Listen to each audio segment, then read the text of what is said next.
Illinois. Will the temple in Jerusalem be rebuilt before Jesus comes back? No, it's not required that the temple be rebuilt before Jesus returns at the second advent.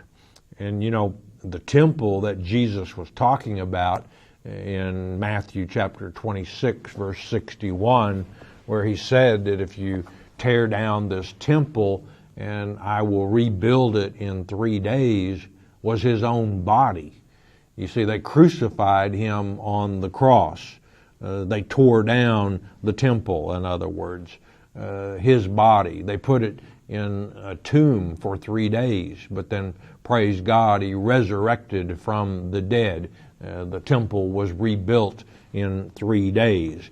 And the people who overheard him say that, a couple of them took that and used it against him, talking to the powers that be in the temple at the time. Beatrice in California